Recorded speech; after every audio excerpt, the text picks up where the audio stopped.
Hey, good morning. We're out here just outside of Galt, California, southern part of Sacramento County, and I'm here to teach you about the Sling Psychrometer. All right, now the Sling Psychrometer is a little tool, spins around just like that, but there's something special about it. There's two thermometers, and on both thermometers they're mounted, and they should be about the same temperature, but on one of the thermometers there's this little piece of fabric thing. It's called a wick. And what that wick does is it holds some water. The type of water that we need to put on there is distilled water. And outside we can just pour this on the ground. So we give that guy a little bit wet to start off. Ideally our water is the same temperature as our air temperature, and so then we start swinging this guy around. And at first it just spits a lot of water at you.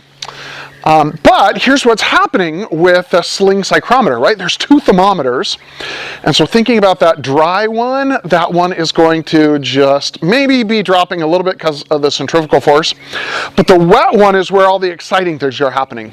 That wick, that little piece of fabric, that has water evaporating off of it, and so as that water starts to evaporate, ooh, that's a phase change of water. And with that phase change of water, that's going to be absorbing latent heat energy, right? Energy associated with a phase change of water. So just like if I got out of a swimming pool and the wind blew, it would make me really cold, the same thing's happening with that little wick, right? And so as that water evaporates, it's making my wet bulb temperature go down, down, down.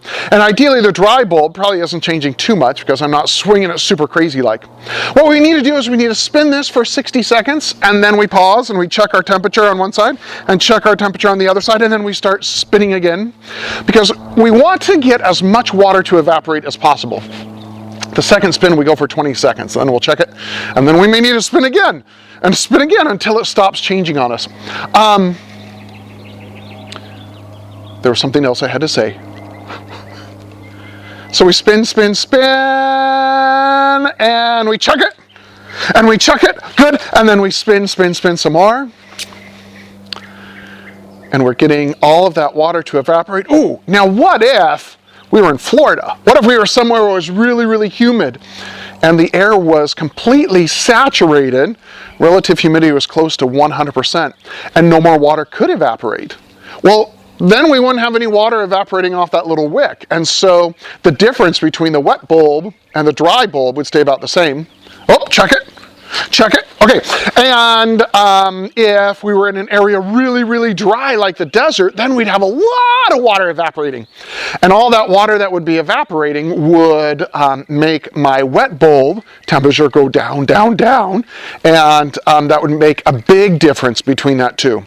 Now, the difference between my dry bulb temperature and my wet bulb temperature is called my wet bulb depression, meaning that it's gone down, not that it's necessarily sad.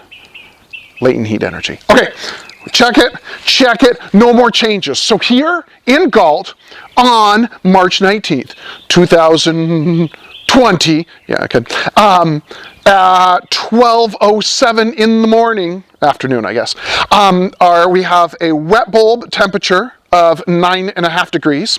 We have a dry bulb temperature of 12 degrees, and so we've got a depression of 2.5 degrees. Now, I gotta get going because I'm gonna have to travel all around the state now to collect data to provide for my lab class. We're going to be figuring out what the dry bulb temperature and the wet bulb temperature is gonna be everywhere. I'm afraid the video doesn't get to come with, but I will provide all of the data that I collect on a separate worksheet that I'll provide through our website.